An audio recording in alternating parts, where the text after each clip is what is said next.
नमस्ते दोस्तों, मैं हूं दिनेश शर्मा और स्वागत करता हूं आज के इस वीडियो में। दोस्तों आज हम बात करेंगे मारुति सुजुकी की शीट एग्ज़ाम 2024 के बारे में, राइट दोस्तों। तो चलिए वीडियो को स्टार्ट करते हैं। दोस्तों मैं ये वीडियो बना रहा हूं किसी की रिकमेंडेशन पे।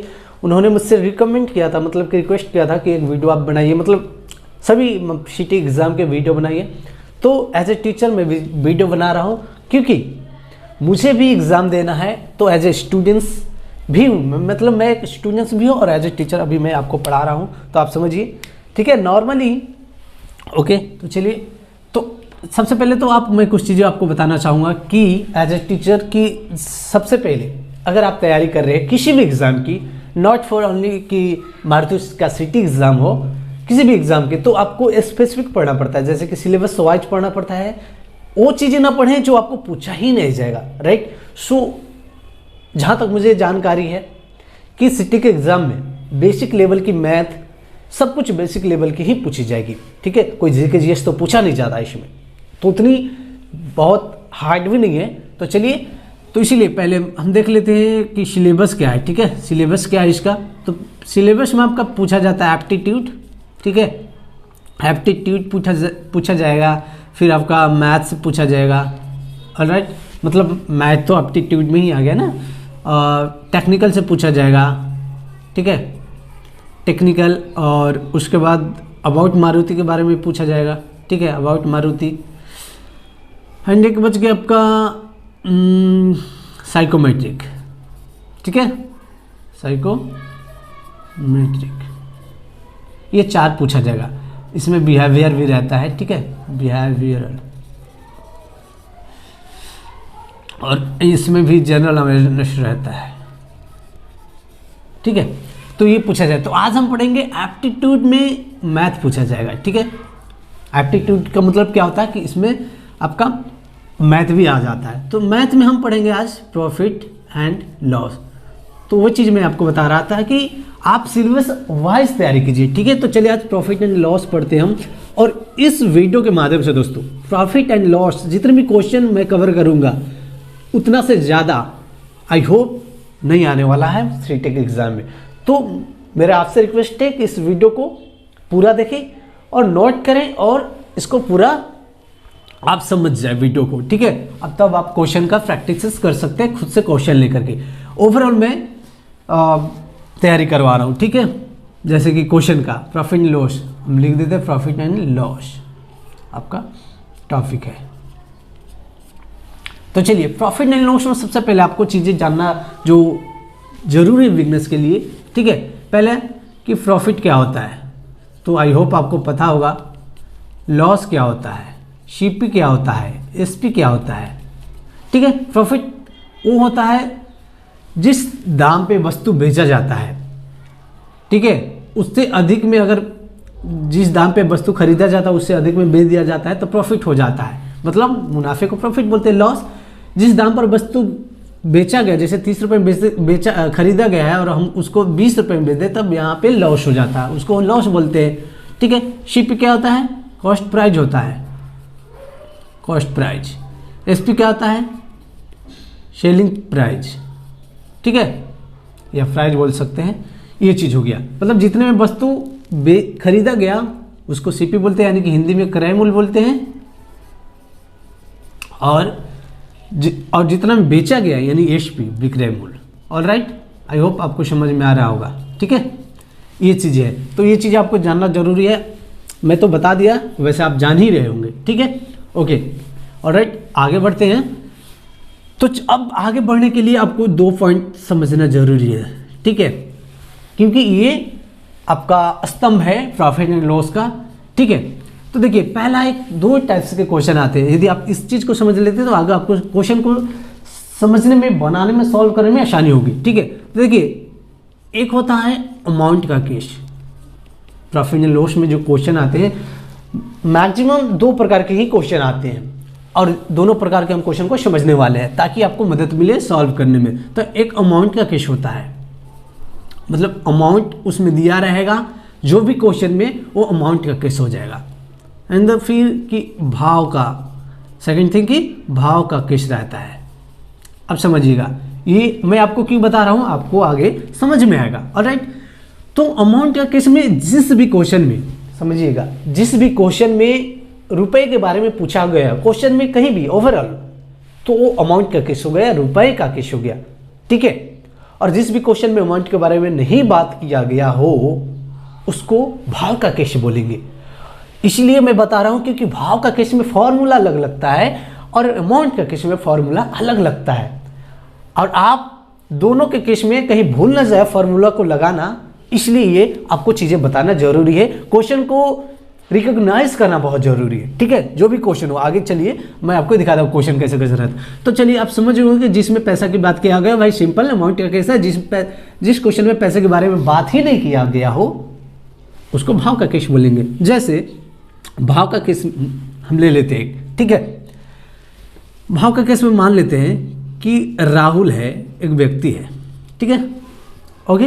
राहुल व्यक्ति 25 पेन ले लेते हैं, ठीक है, 25 पेन खरीदता है, ठीक है।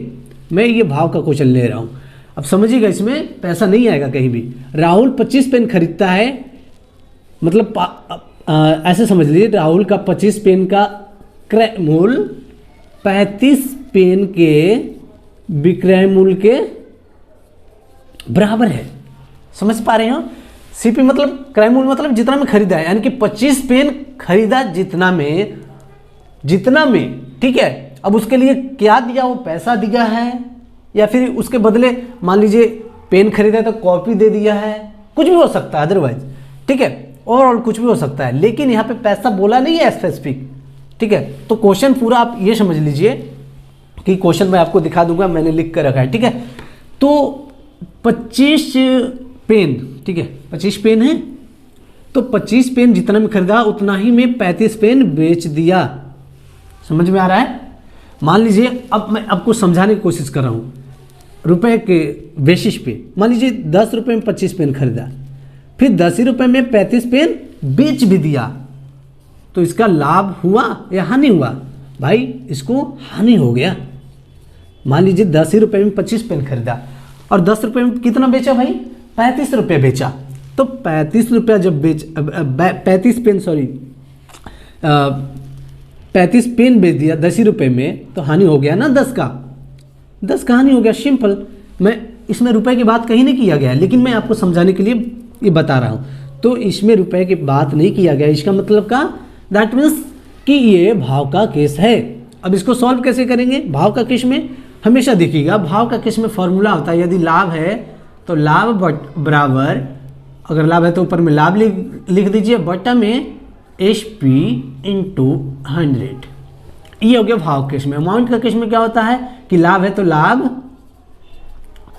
ठीक है, बट ऊपर में लाभ, यदि लाभ आपको निकालना है, और नीचे CP इंटू 100।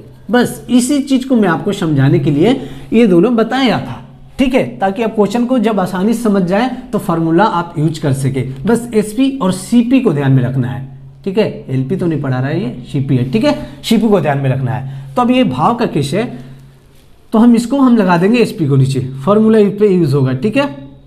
लाभ या हानि आया? भाई हानि आया 10 पेन का, ठीक है, जितना में खरीदा था 25 पेन उतना में 35 पेन बेच रहा है, तो अपने घर से देना पड़ रहा है ना 10 पेन, तो 10 पेन का हानि आया, तो यहाँ लाभ है मतलब फॉर्मूला चेंज कर देंगे, यहाँ हानि हो जाएगा लाभ के जगह पे, ऊपर आगे हानि, 10 का हानि होता 10 लिख दिए। अब SP क्या है, कितना में बेचा भाई? 35 में, तो ठीक है 35 इंटू 100, कट कर सकते हैं, 5 7 35, 5 दूना 10, 2 इंटू 100, तो क्या हो जाएगा 200 हो जाएगा, और 7 का 7 हो जाएगा। अब इसको अगर ऑप्शन में आपका बटा में दिया है तो बटा में ऑप्शन टिक कर सकते हैं, अदरवाइज पूर्णांक में चेंज करते हैं। आई होप कि आपको पूर्णांक में चेंज करने आता होगा, ठीक है, लेकिन मैं आपको बता दे रहा हूँ। देखिए, जब भी हम पूर्णांक में चेंज करते हैं तो जो आधार होता है यानी बेस होता है वो सेम का सेम रहता है, और आपको यहाँ देखना होता है, ठीक है। मैं एज ए बता दे रहा हूँ, देखिए 7 से 200 में भाग देंगे, कितना बार मिल जाएगा? 7 एकम 7, 20 में देंगे तो 7 एकम 7 और 7 7 28, ठीक है, 7 28, 14 7 98, एक मिनट, 7 दूना 14 हो जाएगा, ठीक है, 2 बार में 20 को कट रहे हैं, और फिर बच जाएगा 60, 7 8 56 और 4, ये हो जाएगा 28.4/7 आंसर हो जाएगा आपका, पूर्णांक में दिया गया होगा। अगर दशमलव में होगा तो 28.7 ऐसे कुछ करके होगा, 28.8 होगा। तो चलिए आई होप आपको समझ में आएगा। और दोस्तों पहला क्वेश्चन समझाने में आपको इतना समय लगा इसलिए क्योंकि पहला क्वेश्चन समझ रहे हैं, इसलिए अब उतना समय नहीं लगा। चलिए नेक्स्ट क्वेश्चन करते हैं, ठीक है। नेक्स्ट क्वेश्चन इसको मिटा देते हैं ताकि आपका समय बचे, इसको वीडियो को पहुँच। चलिए नेक्स्ट क्वेश्चन करते हैं दूसरा। देखिए मैं आई होप वीडियो लंबी हो जाएगी तो मैं एडिट नहीं कर सकूँगा, तो इसलिए आप क्वेश्चन को देख लीजिए, मैं यहाँ पे दिखा दे रहा हूँ, आप इसको स्क्रीनशॉट ले सकते हैं, ठीक है, फ़ोटो खींच सकते हैं। मैं इतना ही आज पढ़ाऊँगा, समय ज़्यादा नहीं है, ठीक है। गाना बजने लगा, तो चलिए दूसरा क्वेश्चन करते हैं। गाना बज रहे हैं, आई होप आपको सुनाई दे रहा है क्योंकि मैंने माइक लगा रखा है, ठीक है। तो चलिए दूसरा क्वेश्चन बोल रहा है, बहुत सिंपल, अब बहुत आसानी से क्वेश्चन बनेगा, ठीक है, क्योंकि आप समझ गए होंगे, बेसिक फंडा समझ गए, इसका मतलब कि आप जल्दी जल्दी क्वेश्चन को बना सकते हैं। कोई व्यक्ति है एक वस्तु को 500 रुपये में खरीद कर 550 रुपये में बेच देता है। भाई कोई व्यक्ति है 500 में खरीदता है किसी वस्तु को, यानी कि खरीदने का मतलब क्या हुआ, शिपी, और 550 में बेच देता है यानी कि एसपी। तो सबसे पहले आपको क्वेश्चन में देखना है कि हमेशा सीपी और एसपी ज्ञात करना है, अगर ज्ञात नहीं है तो, लेकिन यहाँ पे तो बता रखा है एसपी और सीपी दोनों, तो हमको क्या निकालना है, लाभ निकालना है। और एक चीज और ध्यान में रखिएगा आप, एक चीज और आप ध्यान में रखिएगा, क्या रखना है कि लाभ प्रतिशत पूछा है कि लाभ सिर्फ लाभ पूछा है, तो यहाँ पे पूछा है कि लाभ प्रतिशत, लाभ या हानि प्रतिशत ज्ञात कीजिए, ठीक है, क्वेश्चन में दिया गया। तो यदि लाभ प्रतिशत पूछा है तो हम प्रतिशत निकालेंगे, पहले लाभ पूछा है मतलब लाभ हम निकाल लेंगे, तो लाभ यहाँ समझ में आ रहा होगा। अब एक बात और ध्यान में दे दीजिए कि हमेशा लाभ और हानि कब होता है, जब सीपी छोटा हो एसपी से, तब हमेशा लाभ होता है, और जब एसपी बड़ा हो, सीपी बड़ा हो एसपी से, तब हमेशा हानि होता है। हमेशा एक बात को, यदि सीपी बड़ा है, यदि सीपी बड़ा है तो हानि हो जाएगा, और यदि सीपी छोटा है तो लाभ हो जाएगा। 500 में खरीदा था और 550 रुपये में बेच दिया, भाई 50 रुपये के उसको लाभ हो गया, कितने के हुए, 50 रुपये का लाभ हो गया उसको, तो हमें लाभ निकल गया। लेकिन लाभ प्रतिशत पूछ रहा है, दैट मीन्स कि आपको प्रतिशत निकालना पड़ेगा, तो फॉर्मूला लगा देंगे। भाई हमको सीपी मालूम है, एसपी मालूम है और लाभ भी मालूम है, अब हमें फाइंड आउट नहीं करना है कुछ, डायरेक्ट सॉल्व करना है प्रतिशत निकालने के लिए, तो क्या करेंगे, फॉर्मूला लगा देंगे। कौन सा लगाएंगे, ये लगाएंगे, ये लगाएंगे। आपको समझ में आ रहा होगा कि यहाँ पे पैसा के बारे में बात किया जा रहा है, आई होप, ठीक है, ऑलराइट। तो पैसा के बारे में बात किया गया तो मतलब कि अमाउंट का केस है, अमाउंट का केस है, तो अमाउंट के केस में क्या करते हैं, सीपी को बटा में लिखते हैं, तो क्या हो जाएगा, लाभ कितना का, भाई 50 का है, सीपी 500 है, एंड टू 100, यही ना। यदि भाव का केस होता तब तो एसपी लगाते हैं हम, 550 आ जाता, ठीक है, तो हमको सीपी लगाना है, यही तो मैं समझाना चाह रहा था आपको। आई होप आपको समझ में आ गया। तो इसको कट कर देंगे, 2 जीरो से 2 जीरो ये कट हो गया, 5 10 50, बस सिंपल 10% आंसर आ गया। ओके, नेक्स्ट क्वेश्चन करते हैं, ठीक है, मिटाते हैं और मैं पढ़ता हूँ, ठीक है, वीडियो को बंद करने की जरूरत नहीं है। ठीक है, क्वेश्चन है कि एक वस्तु को बेचने पर 20% की हानि होती है, एक वस्तु को बेचने पर 20% की हानि होती है, तो उसे कितना में बेचा जाए कि 20% लाभ हो, जबकि वह वस्तु 180 रुपये में बेचा गया है। ठीक है, तो यहाँ पे आपको क्या क्या दिया गया है, बेचने का पता है 180, यानी कि एचपी मालूम है हमें, ठीक है, सबसे पहले एचपी मालूम हो गया, ओके। और क्या मालूम है, सीपी मालूम नहीं है। क्या पूछ रहा है, 20% की हानि होती है 180 रुपये में बेचने पर, तो वो कितना में बेचे, तो यहाँ हमें सीपी नहीं, ठीक है, जबकि एक वस्तु को बेचने पर 20% का नहीं, तो उसे कितना में बेचे कि 20% लाभ हो। ठीक है, सीपी का है कोई मतलब नहीं बनता है, क्यों, क्योंकि वो फिर से पूछ रहा है कि एसपी ही पूछ रहा है प्लस 20% लाभ पे। ओके, 20% क्या पूछ रहा है, लाभ पे पूछ रहा है। ठीक है, तो कितना में बेचे कि 20% लाभ हो। तो देखिए सबसे पहले हमको यहाँ करना होगा, 1 मिनट, आवाज़ आ रहा है, ऑलराइट। तो आप यहाँ तक समझ गए हैं कि एसपी फिर से पूछ रहा है, क्योंकि उसको जब 180 रुपये में बेचा तो 20% की हानि हो गया, 20% का क्या हो गया, हानि हो गया। तो वो व्यक्ति क्या चाह रहा है कि उसको समझ में नहीं आ रहा है, लेकिन इसको इतना पता है कि 20% उसको लाभ कमाना है, तो कितना में बेचे कि उसको 20% लाभ हो जाए, ये क्वेश्चन पूछ रहा है। तो सिंपल आपको करना क्या है कि जब भी ऐसा सवाल आए, जब भी ऐसा सवाल है, क्योंकि मैंने देखिए सारा जो क्वेश्चन है वो डिफरेंस टाइप्स के क्वेश्चन लिए गए हैं ताकि सभी क्वेश्चन आप समझ जाएं और इसके बेसिस पे आप आगे क्वेश्चन को सॉल्व कर पाए, प्रैक्टिस कर पाए। ठीक है, तो देखिए हमें तो पता है एसपी, पहला एसपी तो पता है, दूसरा एसपी पता करना है ना भाई, तो पहला एसपी पता है। अब देखिए जब भी 20% हानि पूछा है, 20% लाभ ज्ञात करना है, तो देखिए 100 का 20% होता है, तो 100 का 20% कितना हुआ, 20 रुपये। ठीक है, तो जब हानि पूछा है तो यानी कि आपको क्या करना है, इसको जो एसपी है जब भी जितना बेचा गया है उसके इंटू प्लस 100 इंटू 120, 120 क्यों, क्योंकि लाभ कमाना है हमको कितना का, 20% का, इसलिए 100% होता है प्लस जितना लाभ कमाना उतना प्लस कर देना है। मान लीजिए पूछता कि एक व्यक्ति 180 रुपये वस्तु को बेचता है और उसको 40% का हानि होता है, तो वो कितना में वस्तु बेचे कि 80% का हानि हो, ऐसे पूछ देता। तो अगर पूछता कि 80% का हानि हो तो 80 लिख देते यहाँ, तो 180 हो जाता। ठीक है, और 40% का हानि हो रहा था, 40 यानी कि आपको कम कर देना। ठीक है, तो 120 हो गया। और पूछ रहा है कि 20% हानि हो रहा है, तो 100 में से 20% माइनस कर देना, सिंपल 20 माइनस कर देना है, तो 80। सिंपल सा क्वेश्चन करना है, जितना हानि पूछे उतना 100 में से माइनस करके नीचे लिखना है, और जितना लाभ प्राप्त करने के लिए बोले उतना 100 प्लस करके ऊपर लिखना है, और बस इसको सॉल्व कर देना है। ठीक है, ये 0 से ये 0 कट गया। ठीक है, ये 0 से ये 0 कट गया, तो 8 से आ गया। ठीक है, 8 कट कर सकते इसको, 4 दूना 8, 4 से कट 4 3 12, 30 बार में। ठीक है, 2 से 9 बार में, 9 गुने 30 270। यानी कि वो व्यक्ति उस वस्तु को यदि 270 रुपये में बेचता है तो उसको 20% का लाभ मिल सकता है, मिल जाएगा। ठीक है, आई होप आपको ये भी समझ में आएगा। नेक्स्ट क्वेश्चन करते हैं, नेक्स्ट क्वेश्चन करते हैं। ठीक है, नेक्स्ट क्वेश्चन दिया गया है कि राहुल ने 10 खिलौने 25 रुपये प्रति खिलौने के दर से खरीदता है। ठीक है, राहुल 10 खिलौने खरीदता है 25 रुपये प्रति के दर से, तथा 30 रुपये प्रति दर से उस खिलौनों को बेच दिया जाता है, बेच देता है, तो राहुल का लाभ हानि प्रतिशत ज्ञात कीजिए।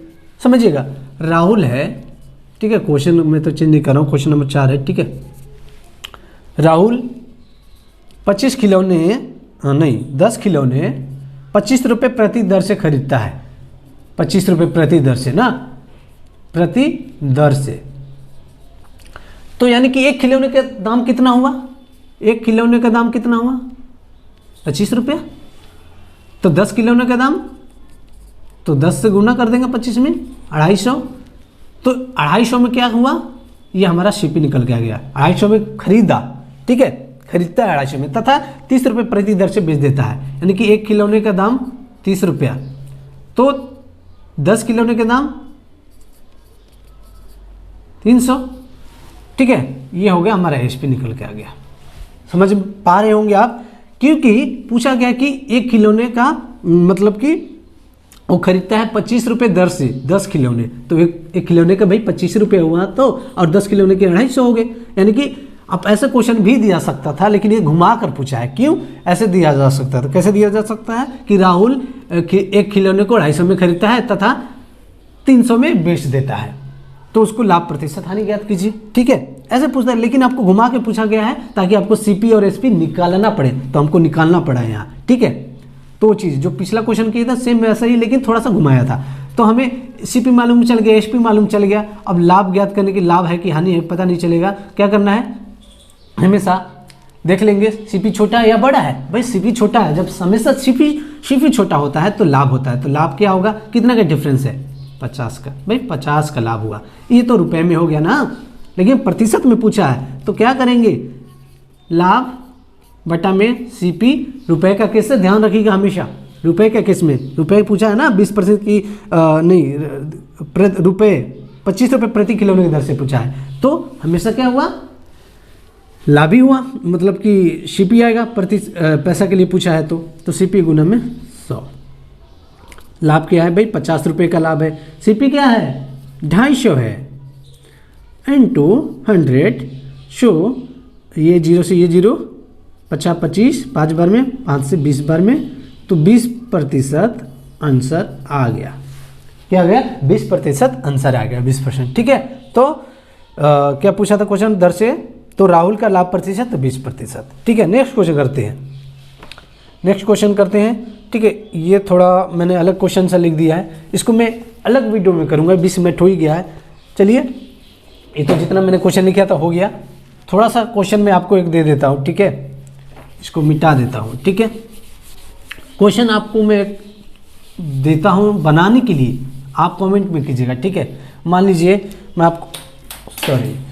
आपको एक रेडियो का दाम है, क्वेश्चन सुनिएगा, एक रेडियो 3400 रुपये में खरीदा जाता है और उसी रेडियो को 3600 रुपये में बेच दिया जाता है, तो लाभ या हानि प्रतिशत ज्ञात कीजिए। आप इसे कमेंट बॉक्स में कमेंट कीजिएगा, इसका आंसर क्या होगा। ठीक है, ये आपके लिए क्वेश्चन है। ठीक है, तो इसको आप आंसर दीजिएगा। और दोस्तों, मुझे आशा है कि आपको ये वीडियो अच्छा लगा होगा और आपको जो क्वेश्चन मैंने समझाया समझ में आया होगा, और मुझे आशा है कि आप क्वेश्चन ऐसा जब भी आएगा एग्जाम में आप बना सकते हैं। सिर्फ आपको 2-3 बार इसको बनाने की ज़रूरी है, समझ तो गए ही होंगे। और अगर भी फिर भी समझ में नहीं आएगा तो कमेंट में कमेंट कीजिएगा कि मुझे समझ में नहीं आया, एक और वीडियो इस पर कुछ और क्वेश्चन लूँगा मैं और आपको बताऊँगा। ठीक है, कुछ क्वेश्चन तो और बच रहे हैं, जैसे एक क्वेश्चन और बच रहा है, मैं कर ही देता हूँ। ठीक है दोस्तों, एक और क्वेश्चन बच गया था जो कि एग्जाम की दृष्टि से बहुत महत्वपूर्ण है, तो मैंने इसे छोड़ दिया था, तो लेकिन इसको लेना पड़ेगा। ठीक है, तो क्वेश्चन पूछा गया है, समझिएगा कि कुछ वस्तुएं 5 रुपये में 6 के हिसाब से खरीदी गई तथा 6 रुपये में 5 के हिसाब से बेच दी गई, तो लाभ और प्रतिशत ज्ञात कीजिए। लाभ हानि प्रतिशत जो भी है वो ज्ञात कीजिए। ठीक है, ऑप्शन में आपका दिया रहेगा परसेंटेज, तो उस हिसाब से ज्ञात करना है। तो कुछ वस्तुएं दिया गया क्वेश्चन में कि कुछ वस्तुएं 5 रुपये के हिसाब से खरीदी गई, 5 रुपये के हिसाब से खरीदी गई तथा 6 के हिसाब से वस्तु बेच दी गई, और फिर 6 रुपये में खरीदी गई और 5 के हिसाब से बेच दी गई, 5 के हिसाब से वस्तु वो बेच दी गई। जब भी ऐसा क्वेश्चन है दोस्तों, एग्जाम में जब भी ऐसा क्वेश्चन रहे तो आपको क्या करना है, इसी फंडा में लिख देना है आपको। इसी प्रकार से हमको देखिए यहाँ पे CP और SP दोनों पता है, इतना में खरीदा गया, इतना में बेच दिया गया। ठीक है, इतना में बेच दिया गया, तो ये अमाउंट का केस है। लेकिन आपको इसमें फॉर्मूला नहीं लगाना है, लाभ बटा CP × 100 नहीं लगाना है, लाभ बटा SP × 100 नहीं लगाना है। सिंपल सा क्वेश्चन करना है, क्या करना है, सेम ऐसा ही क्वेश्चन आएगा, बहुत ही छोटा ट्रिक है। ठीक है, इसका वस्तु उसका दाम। ठीक है, ये वस्तु है, ये वस्तु है और इसका दाम, और ये वस्तु है और इसका दाम, ऐसा क्वेश्चन है। जब भी ऐसा क्वेश्चन आएगा बस ये याद रखिए कि इसका वस्तु उसका दाम। तो करना क्या है, इसका वस्तु हमेशा वस्तु लिखना है पहले। ठीक है, इसका वस्तु इसका दाम, तो 6 से 6 में गुणा करना है, 6 × 6 माइनस इसका वस्तु इसका दाम हो गया, इसका वस्तु इसका दाम हो जाएगा, यानी कि 5 × 5 माइनस में करके। और ध्यान देने वाली बात है कि जिसका जो माइनस में रहेगा उसी को बटा में भी लिखना है, जो माइनस में रहेगा उसको ही बटा में लिखना है, × 100 क्या करने के लिए, प्रतिशत ज्ञात करने के लिए। बस यही फार्मूला है कि इसका वस्तु उसका दाम और × 100, ये फार्मूला है। अब इसको सॉल्व कर देंगे, हमारा आंसर आ जाएगा, 6×6 36 आ जाएगा, -50 25 आ जाएगा, बटा में 25 आ जाएगा, × 100 आ जाएगा। ठीक है, 11 आ गया ना, 36 में 25 गया 11 है, 11 ही आएगा। ठीक है, तो 11 बटा 25 × 100, तो 25 चौके 100, 11 × 4, तो कितना आ जाएगा 44, तो 44% आंसर हो गया। ये क्वेश्चन बार बार पूछा जाता है, जैसे मैंने बताया। अब ये जरूरी नहीं है कि 5 यहाँ 5 है तो 6 ही रहेगा, ऐसे भी बोल सकता है कि कुछ वस्तुएं 5 रुपये में खरीदी जाती तो उसको 10 रुपये में बेच दिया जाता है, तो क्या करेंगे 5 ऐसे कर देंगे, 10 रुपये में बेचा जाता है। और अगर बोलेगा कि 20 तथा 20 रुपये में खरीद कर 40 रुपये में बेच दिया जाता है, तो सिंपल एक वस्तु इसका दाम, तो 10 गुने 20 कर देंगे बटा में, और यहाँ पे तो पहले तो माइनस आ जाएगा, और 5 गुने 40 कर देंगे, इसका वस्तु उसका दाम, यानी कि 40 गुने 5 कर दे या 5 गुने 40 कर दे, और फिर माइनस में वही आएगा, बटा में मतलब 40 गुने 5। तो इस तरह से आप सॉल्व कर सकते हैं। ठीक है, दिख रहा है? ओके, दिख रहा है। तो आगे मैं प्रोसेस नहीं करता हूँ, आपको एग्जाम्पल के लिए बता दिया। तो दोस्तों बस यहीं तक मैं समाप्त करता हूँ। और जैसे कि मैंने क्वेश्चन दिया गया आपको, जो क्वेश्चन दिया था रेडियो वाला, वो आपको कमेंट बॉक्स में कमेंट करना है। ठीक है, तो मुझे लगता है कि अब सारा क्वेश्चन मैंने करवा दिया है, जितना भी एग्जाम की दृष्टि से महत्वपूर्ण है, इंपॉर्टेंट रखता है। तो आई होप आपको ये सारी वीडियो अच्छा लगा होगा। और दोस्तों चलते हैं नेक्स्ट वीडियो में, आपसे मिलते हैं। तब तक के लिए बाय बाय, और आप अच्छे से एग्जाम की तैयारी कीजिए। Wish you very all the best.